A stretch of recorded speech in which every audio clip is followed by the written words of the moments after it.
Good afternoon, Panthers, and welcome back to BNN. I'm your host, Jacqueline Hess, along with my co-host, Jeb Moore. While we keep you up to date on everything going on at BNN, we also like to appreciate students that go above and beyond the Panther way, as they learn, work, serve, and respect every day.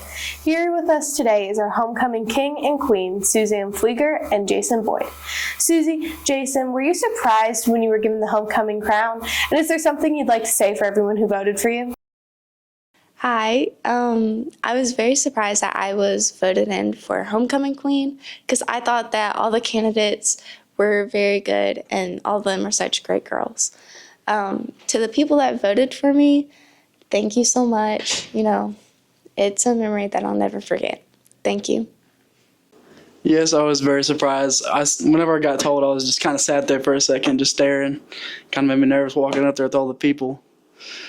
And I'd like to thank everybody who voted for me, all the support, and made me feel honored to be king. Thank you, Susie and Jason. And now to Olivia in her Oval Office. Thank you, Jacqueline and Jet, and welcome back to Olivia's Oval Office, a funny little segment where I interview people around the campus. But this week, ghouls and spooks, I decided that there's a copious amount of main character syndrome flowing through my veins at this very moment. And I decided, better not, I am the guest. So, hello, hi, let me introduce myself. I am Olivia Carrington Payne. This is my second year in high school. First question that I was given was by Erilyn Visage, and she asked me, what do I like to do in my spare time? And I told her that I love to draw. I love to draw and act and sing. All the arts. Catch me doing sports, my neck, my arms, my legs broken. I'm not coordinated. As my mom likes to put it, it's a good thing you're pretty. Or, you can't walk or chew gum. Now, our second question comes from Ethan Miner. And he asked me, what is my goal? What is my passion, my goal? Well, pretty basic. I love art. I love art and everything there is to do with art. And my third and final question that I was given was from Emmy King.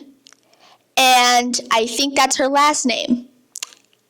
I cannot be 100% sure. She asked me, who is your best friend?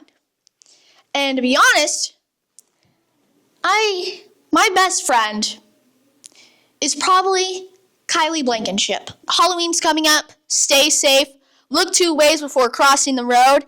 And I'll be handing the mic over to Ben Around the Block. Hey guys, Ben here from Techie Farm Boy, and welcome back to Ben Around the Block, your weekly fill-in on what's happening outside of Bells. Dock workers at ports from Maine to Texas began walking the picket lines early Tuesday in a strike over automation. American citizens have already begun to notice shortages on products, and many are worried how this strike will affect inflation in the U.S. The contract between the ports and about 45,000 members of the Longshoremen's Association expired at midnight October 8th. The strike has affected 36 ports where workers began picketing, walking in circles outside the ports, and chanting, "No work without a fair contract." The ports affected will impact the delivery of anything from cars and artificial Christmas trees to coffee and fruit. If these strikes go ahead, they will cause enormous delays across the country's supply chain and a ripple effect of chaos in many industries rolling into 2025. A canine dog was helping to search for casualties when it suddenly looked up and began to bark uncontrollably at a tree. Concerned, the Kingsport Fire Department, surveying the wreckage from Hurricane Helene, looks up. To their surprise, they see a very nervous Athena, a family dog, perched in a tree. Athena, belonging to a family in Jonesboro, Tennessee, was thought to be lost to the fatal hurricane that has swept through the southeast region of the United States. Even as their home floated away, the family describes the reunion with their dog as a light at the end of the tunnel. Thank you guys for watching. I've been Ben, and you've been Around the Block. Hi, this is Fun Facts with Ted Flieger. Did you know that giraffes' tongues can be 18 to 20 inches long? That's pretty crazy. Last week, the Panther football team hosted Howe for homecoming.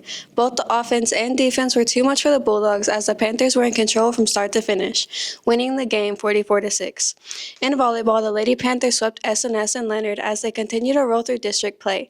That's all for sports. Now we have our weekly update. Yesterday, Panthers were out of school as we enjoyed the last of our 4-day weekend. Tomorrow, the Panther Band will be marching in Salina in the UIL marching contest at 4:30. Panthers JV football team will be playing Blue Ridge here at Panther Stadium, and varsity football will be traveling to and playing in Blue Ridge. On Saturday, Bells will have their SBY dinner and auction. That's all for Panthers, and next we have our weather. The worst of this week is thankfully behind us, having yesterday been the hottest day of this week with temperature as high as 90 degrees. Chances of rain in Bells this week are as high as 1%, so don't expect to break out your umbrellas anytime soon. The humidity will follow the rain's decrease as we go from 76% yesterday to 34% on Friday. And to make this week even cooler, we have a moderate winds throughout the week, and tomorrow a high of only 68 degrees. This has been Brock with the weather. Back to you, Jacqueline. And that's the way the cookie crumbles. This episode is brought to you by 207 Productions and the Cool Breeze Snowball Back. Thank you for watching, and remember, Panthers, stay classy.